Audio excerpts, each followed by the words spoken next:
Astaghfirullahaladzim. La ilaha illallah.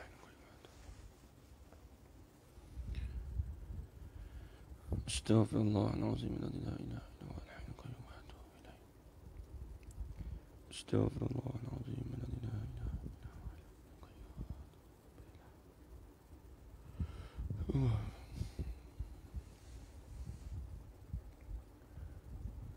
Assalamualaikum warahmatullahi ta'ala wabarakatuh.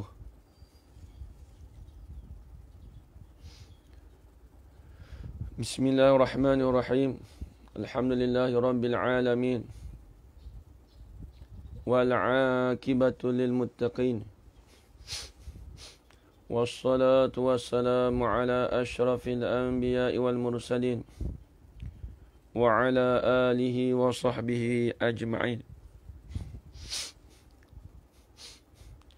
Asyhadu la ilaha illallah wa asyhadu anna Muhammadar Rasulullah. Allahumma salli ala sayyidina Muhammad wa ala ali sayyidina Muhammad. Subhanaka la ilma lana illa ma 'allamtana innaka antal alimul hakim. قال رب اشرح لي صدري ويسر لي أمري واحلل عقدة من لساني يفقه قولي ولا حول ولا قوة إلا بالله العلي العظيم ولا حول ولا قوة إلا بالله العلي العظيم ولا حول ولا قوة إلا بالله العلي العظيم. Bismillahirrahmanirrahim. Allahumma ya man biyadihi maqalidul khairi kulluh wa ilayhi turja'ul amru kulluh. Iftah alayna fathan qariba. Ya fattah ya alim ya fattah ya alim ya fattah ya alim. Iftah alayna fathan qariba. Wa sallallahu ala sayyidina Muhammad. Walhamdulillahi rabbil alamin. Alhamdulillah. Alhamdulillah, puji-pujian syukur kita kehadrat Allah Subhanahu wa taala. Dengan segala limpah kurnianya dan izin daripada Allah, dapat kita bersama-sama pada pagi ini, pada pagi Jumaat, yang mana seperti biasa kita akan sambung lagi pengajian kita, iaitu pengajian kitab Risalatul Misbahil Munir karangan Syekh Abdul Aziz bin Ismail Al-Fattani rahimahullahu ta'ala. Baik, mudah-mudahan Allah Ta'ala beri pada kita pada pagi ini keberkatan pada hari Jumaat dan dapat kita memahami apa yang kita belajar insya-Allah. Muslimin, muslimat, hadirin, hadirat yang dirahmati Allah sekalian. InsyaAllah kita akan mulakan pembahasan kitab kita. Dalam kitab saya ni, kitab Jawi, pada muka surat 20. Muka surat 20, baris yang keempat daripada bawah. Baris yang keempat daripada bawah.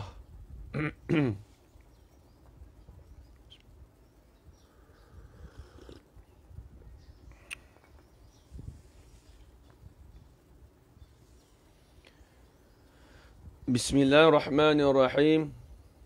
Qala Syekhul Musannifu rahimahullahu ta'ala wa nafa'ana bi'ulumihi fid darain amin ya rabbal alamin. Dan jika kedua-dua itu berselisih dan berbalah. Jadi kita nak cari masalah apa ni? Jangan lupa asal umbi kita, asal bab kita. Kita ni sekarang ni masuk dalam sifat yang keenam, iaitu sifat wahdaniyat. Sifat wahdaniyat. Maka kita dah hurai dah minggu lepas. Wahdaniyat ni iaitu bagi pada tiga, iaitu wahdaniyat pada zat, wahdaniyat pada sifat dan wahdaniyat pada af'al. Apa maksud wahdaniyat? Wahdaniyat kita panggil esa ataupun satu dengan makna tidak berbilang. Satu yang tidak ada berbilang. Satu yang tak boleh dibilang. Kita kata gitu. Yang tidak ada bilangan. Satu yang tidak ada bilangan. Baik. Kemudian kita dah bahas dah dulu. Baru ni hari Rabu. Berkenaan tentang dalil. Yang dalil mengatakan dalil akli yang mengatakan Allah Ta'ala tu tak berbilang. Kemudian pengarang kitab kita dia bawa dengan contoh ataupun andaian. Kalau Allah Ta'ala tu berbilang, lagu mana nak jadi? Maka di situ bila sebut ada bilangan di situ, bila ada sebut bilangan di situ tak lepas daripada dua perkara. Bila sebut bilangan itu tidak lepas daripada dua perkara. Sama ada bila sebut bilangan, paling kurang bilangan tu mestilah dua. Baik, kalau kita kata Tuhan tu ada dua, maka dia tidak lepas daripada dua perkara. Sama ada dia bersetuju ataupun berselisih. Ada pun setuju, kalau lah dia muafakat, setuju. Setuju tu panggil muafakat lah. Kalau kita kata Tuhan dua Tuhan tadi bersetuju kedua-duanya, maka dia tak lepas daripada tiga perkara. Yang pertama, dia setuju pada menjadikan makhluk itu pada satu masa. Jadi mereka bersetuju nak menjadikan satu makhluk dalam satu masa. Maka lemah kedua-duanya. Satu. Yang kedua, bersetuju menjadikan makhluk di atas jalan terdahulu dan terkemudian. Di atas jalan terdahulu dan terkemudian. Tapi dia nak jadikan benda sama. Itu pun lemah kedua-duanya. Seorang Tuhan A nak jadikan pukul 11. Tuhan B nak jadikan pukul 12. Maka itu ada terdahulu dan terkemudian. Maka lemah kedua-duanya. Kita dah bahas dah dulu. Hari Rabu baru ni. Kemudian bersetuju yang ketiga pula, iaitu bersetuju menjadikan makhluk yang berlainan. Menjadikan makhluk tu berlainan. Contoh, Tuhan itu nak menjadikan makhluk, dia nak menjadikan langit. Tuhan B nak menjadikan bumi. Maka di situ pun kedua-duanya lemah juga. Sebab apa? Kerana tak dapat nak melengkapi menjadikan langit dan bumi. Tak dapat dua sekali. Maka dikatakan kedua-duanya lemah juga. Baik, itu kalau bersetuju. Kalau berselisih pendapat, ini kita maklumlah. Kalau setuju pun dah ada. Kalau kita kata setuju pun dah lemah kedua-duanya. Apatah lagi kalau berselisih. Bila berselisih lagi dah lemah. Baik, tengok. Ni nak cerita pasal berselisih pula Dan jika kedua-dua itu. Ni tengok ni pembicaraan kita balik. Tadi kita ulang Yang tadi tu kita ulang secara ringkas. Kita ambil kita secara ringkas kita ulang apa yang flashback balik apa yang kita belajar pada hari Rabu baru ni. Baik. Dan jika kedua-dua itu, apa kedua-dua itu? Ini kedua-dua Tuhan itu berselisih dan berbalah. Duk berselisih pendapat ataupun berbalah. Berbalah ni maksudnya tak setujulah. Satunya hendak menjadikan suatu makhluk seperti langit. Dan satu lagi itu pula hendak membinasakan langit itu. Tengok. Tuhan Tuhan itu nak menjadikan langit. Tuhan B ni kata tak mau jadikan langit. Dia tak nak menjadikan langit. Dah berbalah tak tu berbalah. Ada pun yang sebelum ni dia dah setuju. Engkau jadikan langit, aku jadikan bumi. Tak apa, itu setuju. Ini tak setuju. Seorang nak jadikan langit, seorang kata tak nak jadikan langit. Macam mana nak buat? Tengok. Kata dia, seperti langit dan satu lagi itu pula hendak membinasakan langit. Itu, dia kata ada dua masalah. Tak banyak sangat. Kalau masalah perselisihan ni ada dua masalah. Kalau masalah bersetuju yang itu, ada 3 masalah. Jadi keseluruhannya ada 5 masalah. Baik, tengok. Maka padanya, pada perselisihan dan balah tadi tu, ada 2 masalah. Ada dua masalah. Tengok. Mana masalah? Yang pertama. Yang pertama, kalah satu dan menang satu. Dia kata yang pertama, kalah satu, menang satu. Tengok. Macam mana tengok? Seperti satunya hendak menjadikan langit. Dan satu lagi itu hendak meniadakan langit itu. Seorang nak menjadikan langit. Tuhan A nak jadikan langit, Tuhan B tak nak jadikan langit. Maka dia apa cerita? Sebab apa dalam tauhid tu banyak dia fardu takdir? Sebab apa banyak dalam andaian tu? Sebab apa kenapa banyak berlaku kata andaian kalau ada dua macam ni. Sebab apa ulama dulu buat macam ni? Sebab dia nak bagi kita faham. Takut-takut ada orang tu akal dia terlebih. Kadang-kadang dia fikir, kenapa tak boleh ada 2 Tuhan? Cukupkah satu Tuhan tu memadai ke? Takut-takut ada orang fikir begitu. Sebab tu ulama dia buat fardu takdir, dia buat andaian.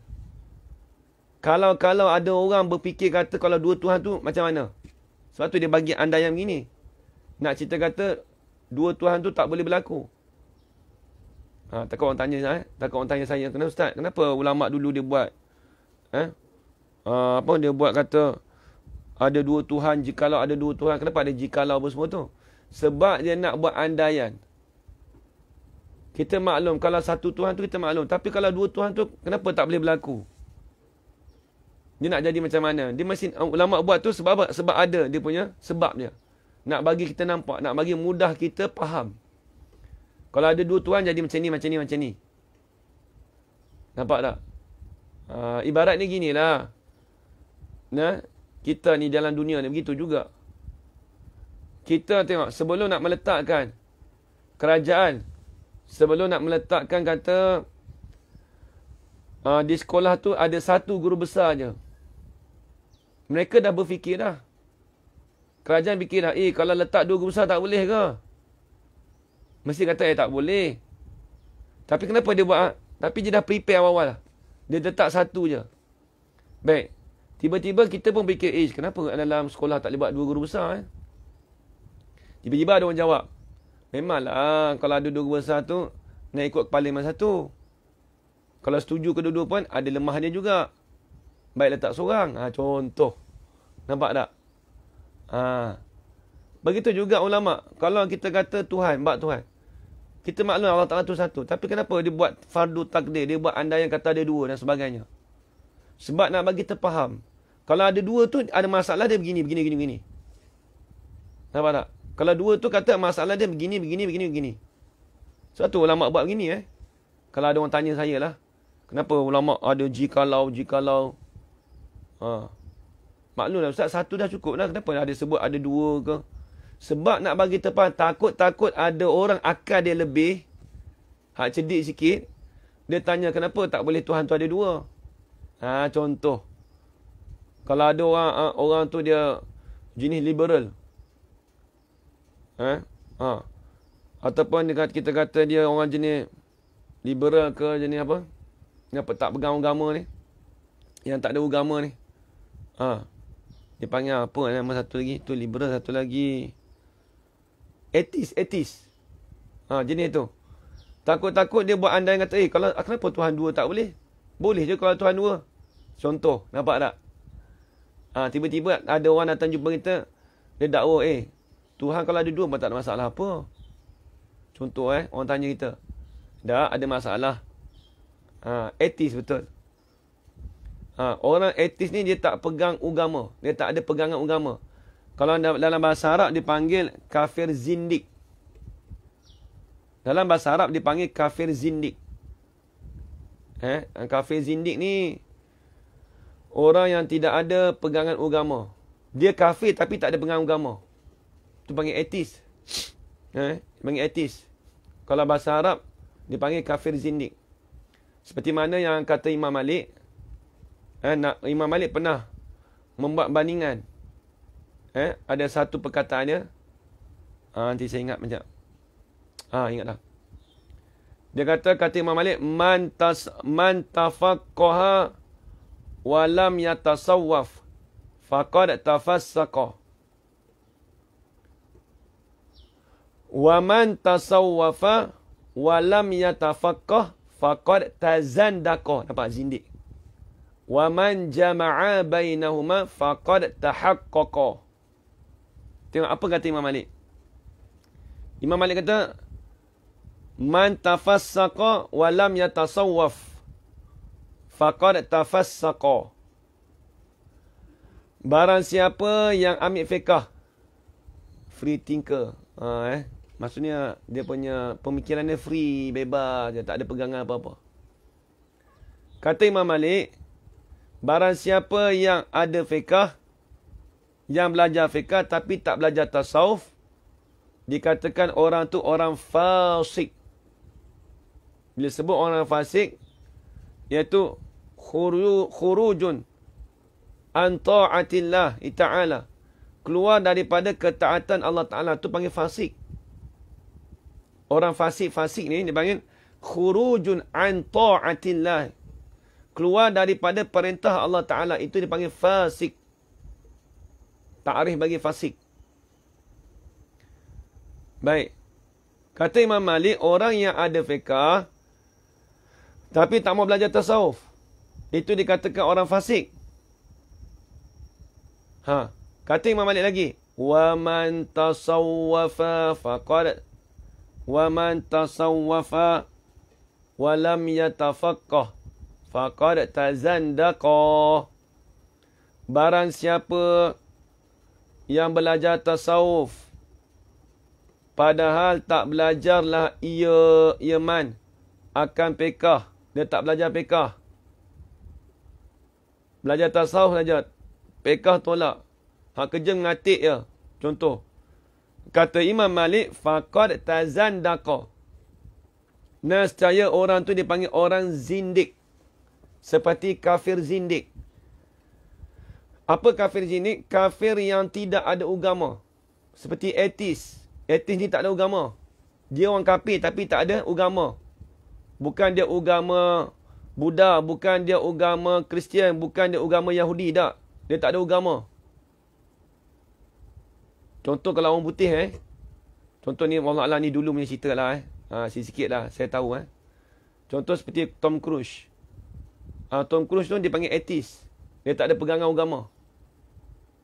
Sebab tu dia punya pemikiran, kalau cerita dia, saya kalau tengok cerita bukan tengok pada cerita tu.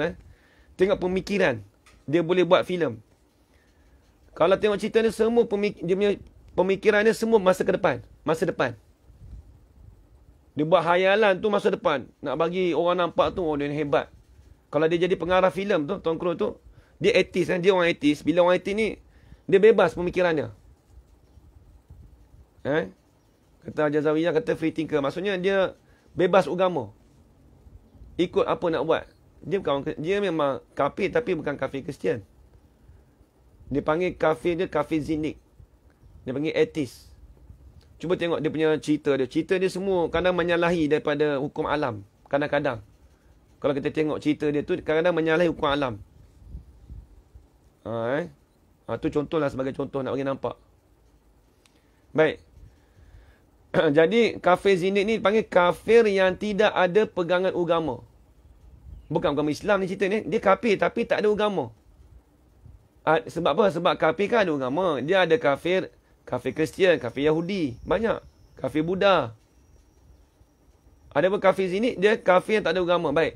Kenapa Imam Malik membuat bandingan orang yang bertasawuf tapi tak ada fiqh seperti orang kafir zindik? Sebab apa? Tengok orang tasawuf. Orang tasawuf, dia tak ada syariat dia, maka dia ikut suka hati dia, pemikiran dia bebas. Apa pemikiran bebas? Bila dia tidak mengikut syariat, dia nak berzikir pun ikut time, ikut anytime. Anytime dia nak zikir, ikut dia. Berasa nak zikir, ikut dia. Tak mau zikir, ikut. Kalau tak ada syariat. Sebab tu yang kata Tok Saleh tu, di Sik dulu dia kata ada satu tempat tu. Dia memang gitu, tapi kalau kita tengok dulu dia memang dia kata sebenarnya dia punya pemikiran tu banyak etis. Contoh gini, kita tengok kata Allah selamat. Apa tadi kita cerita? Tadi gangguan tengok tadi bawah tu. Apa dia tadi? Kata Tok Saleh tadi, dia kata orang yang contoh di tempat dia tu ada seorang, ada satu jemaah tu duk mengatik, duk berzikir dekat sungai. Berzikir ikut dan. Dia tasawuf tapi syariat tak ada. Apa dia? Sampai terlajak lepas subuh pun duk berzikir lagi. Daripada malam tu sampai ke subuh. Sampai pukul 8 malam cerah. Sampai 8 pagi cerah duk zikir lagi kat tepi sungai. Sebab apa tu? Sebab dia tak ada pegangan syariat. Bila tidak ada pegangan syariat, dia ikut dia. Dia nak amal ikut dia. Tu diibaratkan dia tu seperti kafir zindik. Pada pihak dari segi perbuatan tu, lebih kurang sama dengan etis. Tapi dia orang Islam lah. Cumanya cerita orang tasawuf ni, dia punya pegangan tu soalan macam pegangan orang etis. Orang kafir zindik. Dia tidak ada pegangan apa-apa. Kafir zindik. Begitu juga kalau kita kata orang tasawuf tu, dia tak ada fiqh tu, dia tak ada pegangan dia. Dia tak ada pegangan syariat. Kalau ada pegangan syariat, dia tahu masuk waktu bila. Bagi contoh tadi habis. Habis itu. Kemudian kata Imam Malik rahimahullah ta'ala, dia kata apa? Wa man jama'a bainahuma faqad tahaqqaqa. Dan barang siapa yang menghimpunkan ia man tadi, barang siapa yang menghimpunlah ia seorang tadi tu, akan kedua-duanya. Di antara kedua-duanya. Faqad tahaqqaqa, nescaya orang tu dikatakan tahqiq di dalam ilmunya. Orang itulah yang sebenar di dalam ilmu dia. Kalau ada kedua-dua ni, barulah dikatakan sebenar dalam ilmu dia. Tak boleh tinggal. Tauhid ni maklumlah, tu etikad kita nombor satu. Fiqh tasawuf tak boleh kita tinggal salah satu. Kena belajar kedua-dua. Habis itu. Itu yang dia katakan masalah masalah zindik tadilah. Nak cerita pegangan. Baik. Begitu juga masalah ni kita cerita tadi. Kenapa kenapa ulama buat contoh begini. Sebab apa? Nak bagi nampak, nak bagi faham. Tu kena ingat. Kitab mesti bangun ni asyik kalau gini. Sebab apa? Sebab dia nak bagi kita nampak. Tu dia. Baik, habis.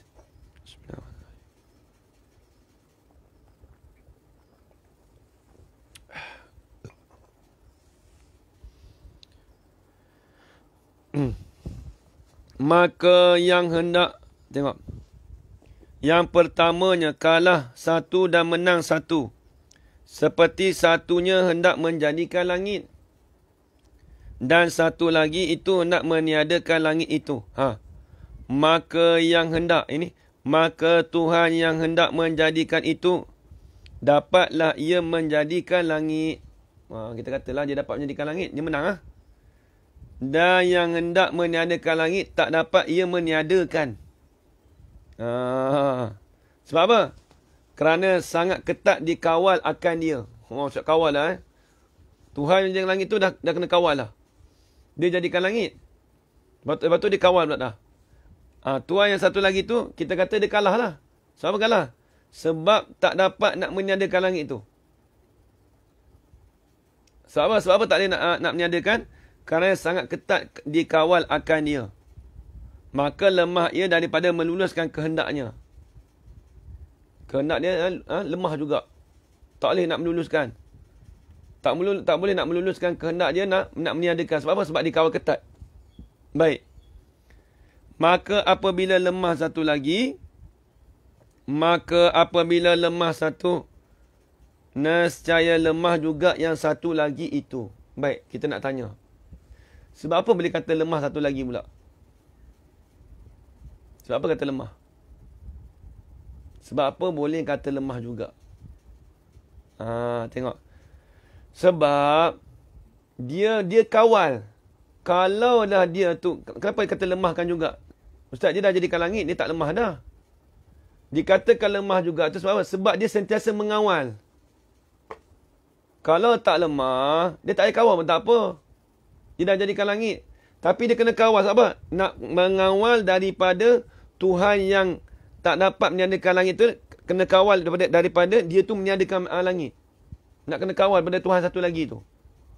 Tuhan satu lagi tu nak meniadakan langit. Bila nak meniadakan, tiba-tiba dia kena kawal. Dia Tuhan yang satu lagi ni kawal. Dia pun lemah juga. Sebab apa? Sebab dia kena sentiasa kawal pula. Bila dia sentiasa kawal, maka dia lemah. Orang yang, kalau dikatakan Tuhan tu tak lemah, tak payah kawal pun tak apa. Baik. Kalau kitab Jawi 20, saya tak pasti. Muka surat 40 lebih kot. 47 ke 48, tak ingat. Kitab Rumi, saya pakai kitab Jawi. Minta tolong siapa yang ni. Baik, tengok. Dan yang hendak meniadakan langit, tak dapat ia meniadakan. Sebab apa? Kerana sangat ketat dikawal akan dia. Maka lemah ia daripada meluluskan kehendaknya. Lemah juga. Nak meluluskan kehendak dia. Maka apabila lemah satu, nescaya lemah juga yang satu lagi itu. Sebab apa lemah? Kerana dia sentiasa mengawal. Kalau dia tak lemah, dia tak payah kawal pun tak apa. Tapi kena kawalan juga. Lemahlah dia. Berhajat pada kawal. Kalau dia tak lemah, dia tak payah kawal pun tak apa. Tak ada orang kacau. Nampak tak? Maka tak dapatlah suatu daripada makhluk ini. Tak dapat satu makhluk. Tak dapat. Itu dia.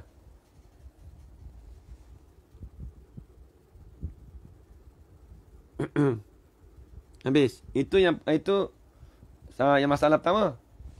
Tengok. Yang kedua daripada dua masalah.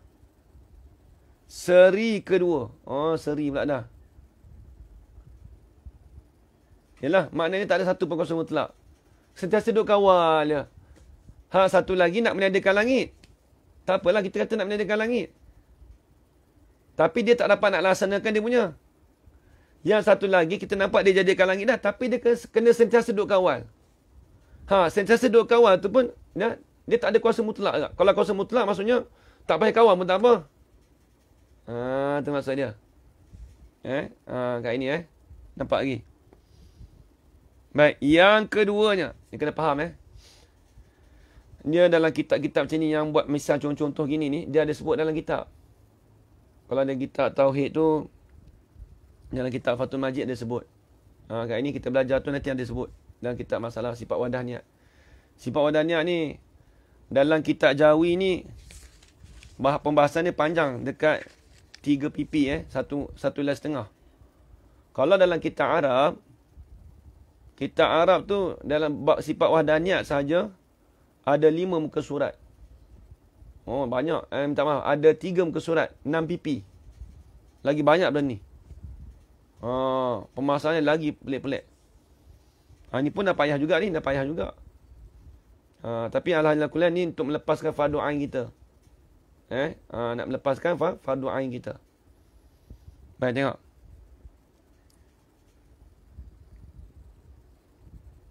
Yang keduanya seri kedua. Seri pula dah.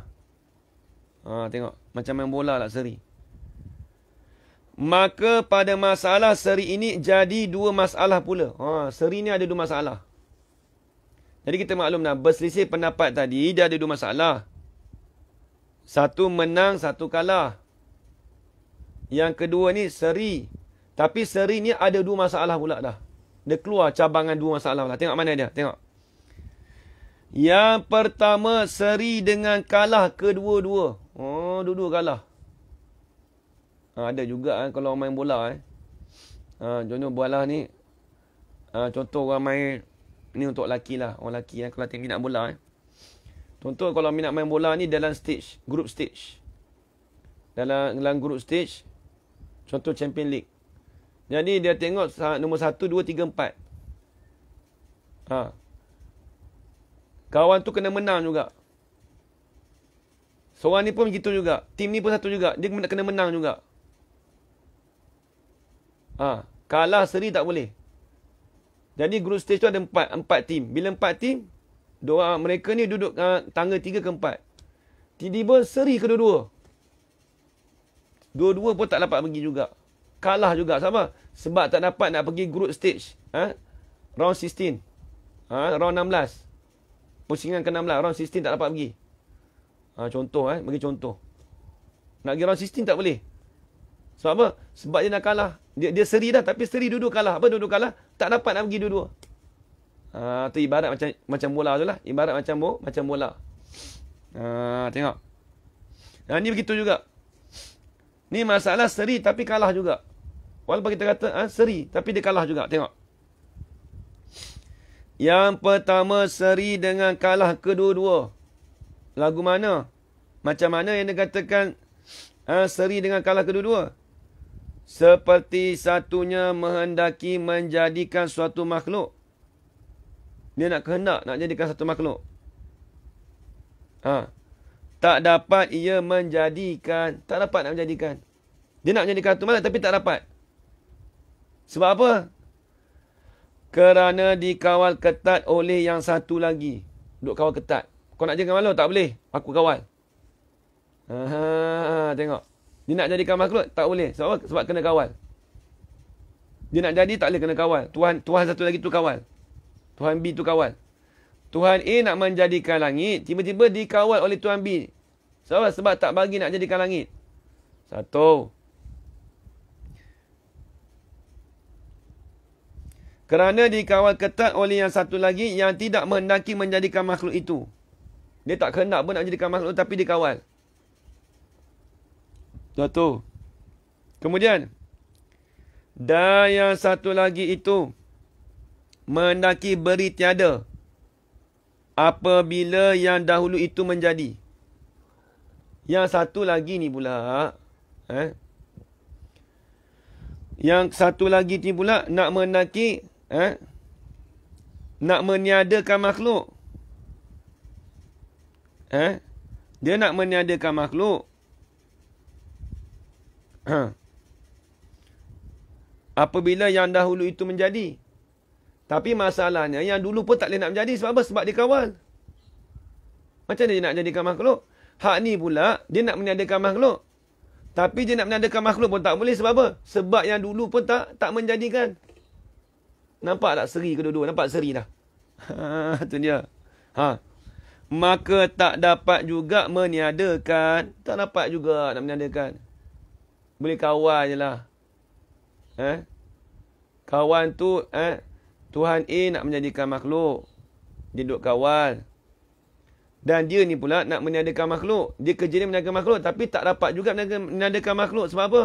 Sebab Tuhan A tu tak boleh nak jadikan makhluk. Bila dia tak boleh nak jadikan makhluk, macam mana nak meniadakan makhluk? Maka itu seri kedua-duanya. Bila seri,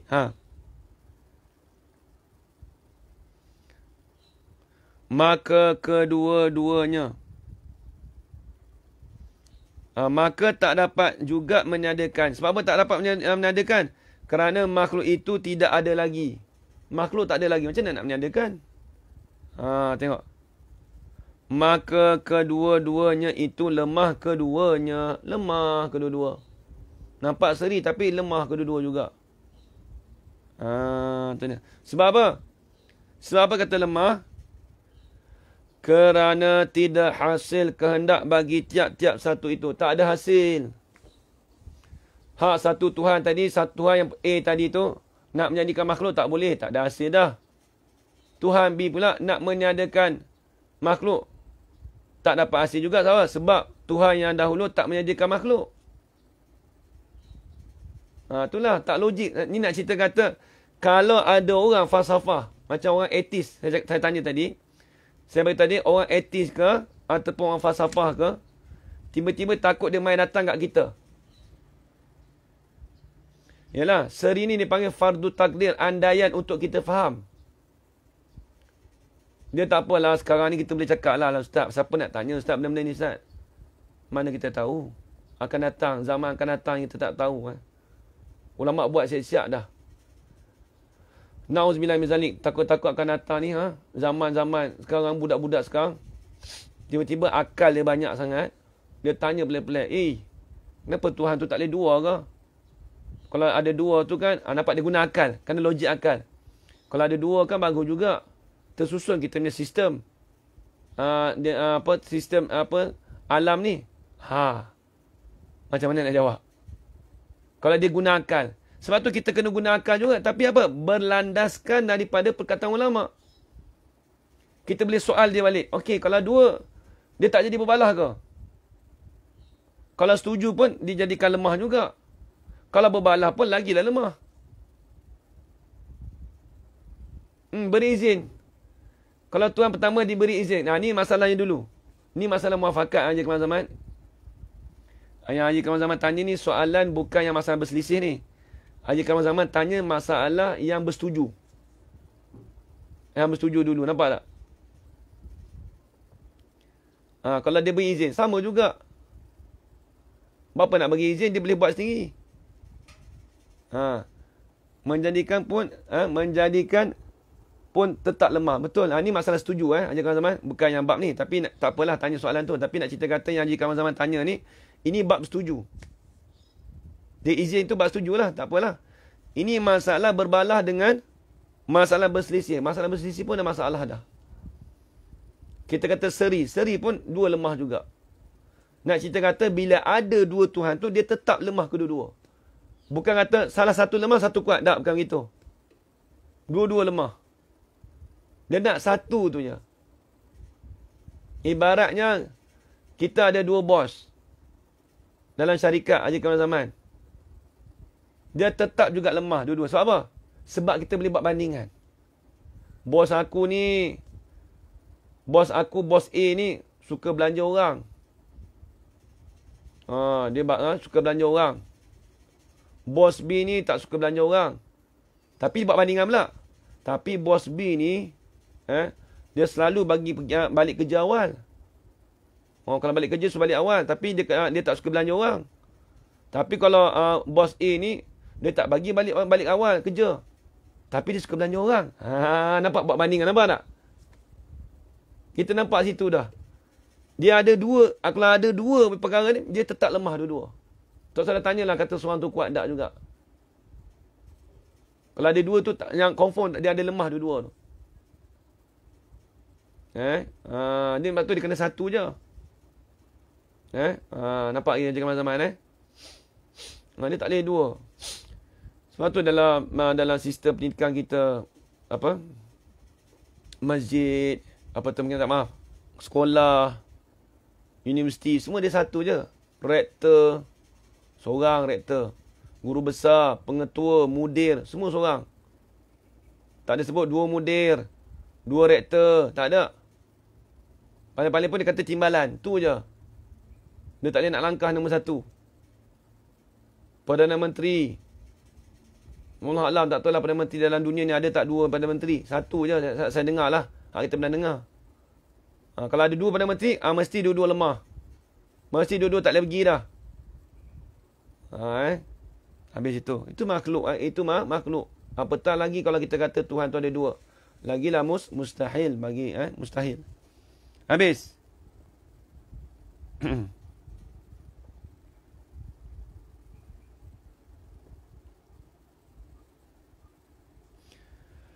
Maka kedua-duanya. Ya, dunia akhir zaman saya pun dah berlaku. Benda mustahil boleh berlaku. Baik. Maka tengok. Maka kedua-duanya lemah keduanya. Sebab apa lemah kedua-dua? Kerana tidak hasil kehendak bagi tiap-tiap satu itu tak ada hasil. Tak ada hasil nak lakukan. Tuhan A nak menjadikan makhluk tak boleh. Tuhan B nak meniadakan makhluk tak boleh. Sebab apa? Sebab benda tak ada lagi. Nak meniadakan macam mana? Nak meniadakan mesti benda ada. Lemah kedua-dua juga. Dan jika lemah keduanya, nescaya tidak dapat suatu daripada makhluk ini. Nak dapat makhluk ini tak dapatlah. Tu dia. Kita kata tidak dapat suatu daripada makhluk ini ni, dan iaitu batil. Itu palsu sebenarnya. Sebab apa? Kerana makhluk ini sudah ada dengan musyahadah. Kerana makhluk ini sudah ada dengan pandangan mata zuhir kita. Dah nampak dah. Makhluk ini ada dah. Bila kita tengok makhluk ini dah ada dah. Maka kalau begitu, tetaplah Tuhan tu satu tidak berbilang-bilang. Confirmlah kita kata Tuhan tu tidak berbilang-bilang. Mestilah dia satu. Sebab apa? Sebab dah ada makhluk ni dah. Kalau ada dua Tuhan, habislah. Kalau ada dua Tuhan, tak jadilah kita ni. Sekarang ni. Habis itu.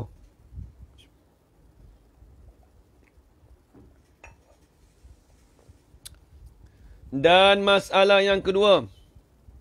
Masalah kedua daripada masalah seri tadi. Masalah kedua. Dan masalah yang kedua daripada masalah seri itu, dengan makna menang kedua-dua. Menang kedua-dua. Macam mana menang kedua-dua? Ustaz, biasa main bola menang salah satu, Ustaz. Ada juga menang kedua-dua. Kalau dalam bola tak ada lah. Dalam bola tak ada lah. Tapi dalam bola ni kalau nak katakan, contoh dalam group stage. Group stage, Champions League. Kita kata dia nombor 1, 2, 3, 4. Dua-dua tu menang juga. Dua-dua tu layak. Kena penalti Dua tu layak group stage. Dia pergi kat mana? Dia pergi kat round 16. Contoh, dia pergi kat round 16. Dua-dua pergi. Sebab dia qualify. Qualify dia bila 4 tim, 2 tim pergi. 2 tim dia pergi qualify. Dua-dua menang. Dia anggap menang lah. Tapi bukan menang dari segi kita perlawanan tu tak. Menang tu dengan mana? Maksudnya layak pergi ke round 16. Champions League. Contoh. Contoh, dia pergi round 16 Champions League. Tu melayak dua-dua. Tadi tu dua-dua, 3-4 tadi kalah. Tak dapat pergi round 16. Contoh nak bagi nampak. Ni dua-dua menang. Macam mana menang? Tengok. Seperti satunya menghendaki memberi ada suatu makhluk. Menang tak dia dapat? Dia dapat jadikan makhluk. Satu. Maka menjadi ia Tuhan satu tadi tu akan makhluk itu. Satu. Dan yang satu lagi pula hendak meniadakan makhluk itu. Dia nak meniadakan makhluk tu. Betul? Maka meniadalah ia yang satu lagi akan makhluk. Dia pun meniadakan makhluk. Seorang jadikan, seorang meniadakan. Nampak dua-dua menang. Tapi jangan kita fikir, alah Ustaz, bila dia dah meniadakan, tak adalah makhluk tu Ustaz. Memanglah. Tapi hasilan dia dapat menjadikan makhluk. Tak dikawal dengan oleh Tuhan satu lagi. Dia dapat menjadikan makhluk, dah puas hati. Tiba-tiba yang kawan ni pun puas hati juga, dapat meniadakan makhluk. Tengok, macam mana yang kata lemah dua-dua, tengok.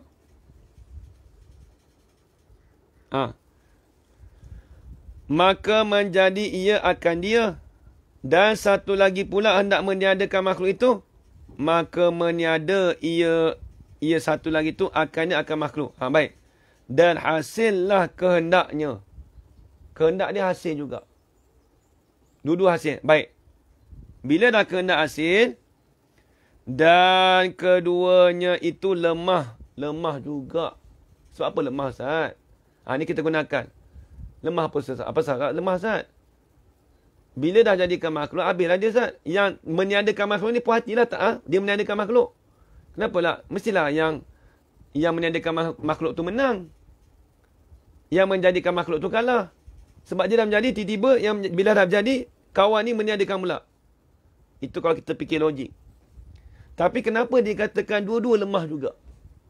Tengok sebab apa? Tengok. Dan keduanya lemah. Dan keduanya itu lemah. Sebab apa lemah? Kerana berlaku pada makhluk itu berhimpun dua perkara yang berlawanan. Iaitu ada nisbah kepada yang menjadi. Dan makhluk itu juga tiada nisbah kepada yang meniadakan. Berhimpun sekali. Maksudnya berhimpun sekali apa? Dia jadi, itu pun meniadakan. Dalam masa sama, meniada dan menjadi itu dalam sekali. Itu yang dikatakan berhimpun. Macam inilah kita kata gerak dan diam. Gerak dan diam boleh berhimpun sekali ke tak? Tak boleh. Ni bukan nak cerita kata dia jadi dulu, lepas tu baru dia meniadakan, tak? Ni dia menjadikan sekali kedua-dua. Kita kata gerak dan diam tu boleh berhimpun sekali. Tu perkara yang berlawanan. Dua perkara yang berlawanan tak boleh berhimpun sekali. Kaedah kita dalam kaedah akliyah, ad-diddani la yajtami'ani. Dua perkara yang berlawanan tidak boleh berhimpun. Nampak lagi? Baik, tengok ni kata. Dan keduanya itu lemah. Sebab apa lemah? Kerana berlaku pada makhluk itu berhimpun dua perkara yang berlawanan. Apa dua perkara yang berlawanan? Menjadi dan meniada tu. Kita jangan bahas kata Ustaz dia jadi dululah. Kemudian baru dia meniadakan. Orang tak bahas gitu. Itu maklum lah. Itu kita maklum dah. Mesti ada pemenang dia. Pemenang dia yang meniadakan tu lah. Tengok. Ini nak kata seri tapi dia menang. Menang. Tapi menang pun dua-dua lemah juga. Walaupun puas hati dia dapat menjadikan makhluk. Walaupun satu lagi puas hati dapat meniadakan makhluk. Nampak kedua-dua menang. Tapi lemah juga. Sebab kedua-dua tu dia buat tu dalam satu masa perkara yang berlawanan. Dia buat tu dua perkara yang berlawanan. Tengok. Kerana berlaku pada makhluk itu berhimpun dua perkara yang berlawanan. Apa dia? Dua perkara yang berlawanan tu. Tengok. Iaitu dua perkara yang berlawanan tu. Ada nisbah kepada yang menjadi. Apa makhluk? Ada nisbah pada dia tu nak menjadi. Satu. Dan makhluk itu juga tiada nisbah kepada meniadakan. Tengok. Dan makhluk itu juga tiada dinisbahkan. Tiada dikaitkan kepada yang meniadakan. Jadi makhluk itu juga tiada nisbah kepada meniadakan. Dan berhimpun dua perkara yang berlawanan pada satu benda itu mustahil. Dia gini. Dua perkara yang berlawanan berlaku pada satu benda. Contoh, dia nak jadikan Zaid. Dia nak meniadakan Zaid. Maka berhimpun menjadikan tu pada satu perkara. Apa dia? Menjadi dan tidak menjadikan. Nak meniadakan. Bukan tidak meniadakan Zaid. Tuhan A nak menjadikan Zaid, Tuhan B nak meniadakan Zaid. Berhimpun dua perkara berlawanan tu pada menjadi dan meniadakan Zaid. Bila berhimpun menjadi dan meniadakan Zaid, itu dipanggil dua perkara yang berlawanan. Bila dua perkara yang berlawanan, itu mustahil. Itu dipanggil mustahil. Maka membawalah kepada tidak ada makhluk ini. Makhluk ini tak ada. Bila makhluk ni tak ada, dan iaitu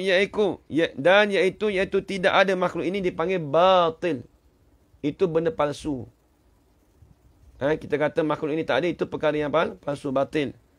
Sebab apa? Kerana makhluk ini sudah ada dengan musyahadah. Kerana makhluk ini dah ada dengan musyahadah dah. Habis itu. Baik. Kalau begitu, tetaplah Tuhan itu satu, tidak berbilang-bilang. Confirm kita kata Tuhan itu tak berbilang-bilang. Inilah yang dipegang dan diakui yang sebenar, yang muafakat dengan pertunjuk Allah Ta'ala di dalam Al-Quran. Ini Allah Ta'ala sebut dalam Al-Quran. Mana Allah Ta'ala sebut dalam Al-Quran? Ni. A'udzubillahi minasyaitonirrajim. Amittakhadhu alihatan minal ardi hum yunshirun. Law kana fihima alihatun illa Allahu lafasadata. Fasubhanallahi rabbil arsy amma yasifun. Surah Al-Anbiya ayat ke-21 hingga ke-22. Ayat 21 hingga ke-22. Baik, artinya, atau mengambil kamu akan Tuhan yang lain daripada bumi ini. Bermula mereka itu berhamburan.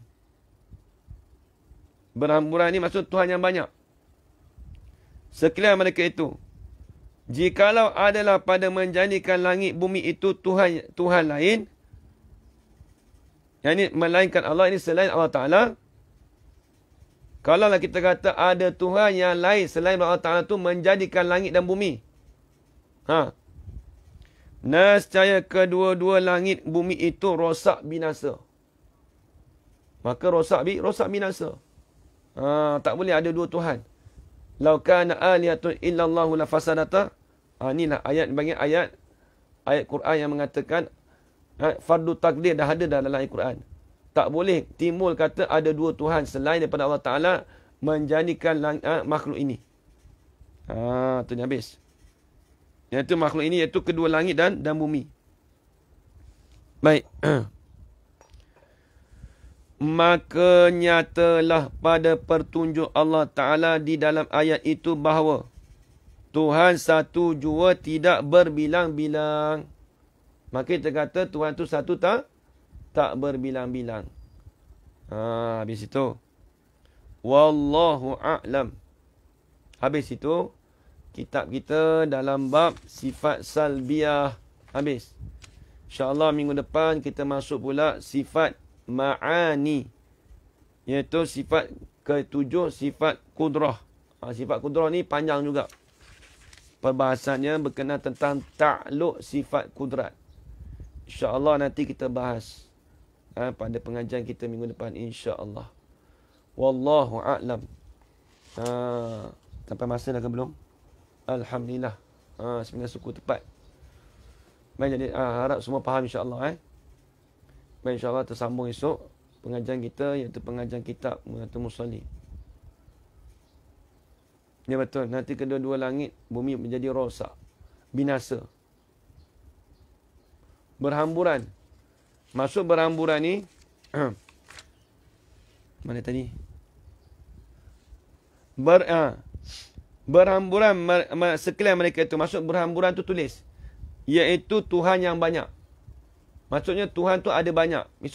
Itu maksud kata berhamburan. Ustaz surah Al-Anbiya ayat 1 masuk dalil nakli. Ya betul. Dalil nakli. Betul. Ajar Rahana. Tepat. Tepat sekali. Dalil nakli. Dalil yang bangsa pada nakal. Habis itu. Berhamburan tu dengan maksud Tuhan yang banyak. Tulis itu. Baik. Wallahu'alam.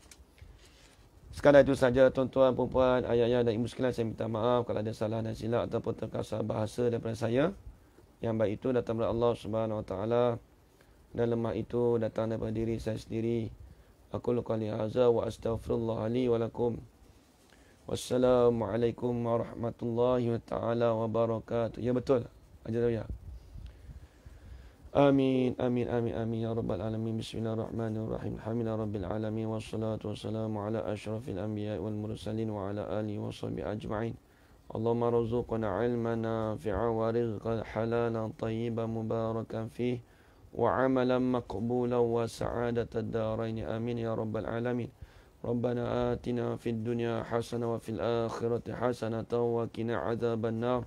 وصلى الله على سيدنا محمد وعلى آله وصحبه وبارك وسلم والحمد لله رب العالمين. تقبل الله منكم minna wa minkum taqabbal ya karim. Jazakumullahu khairan katsira. Alhamdulillah.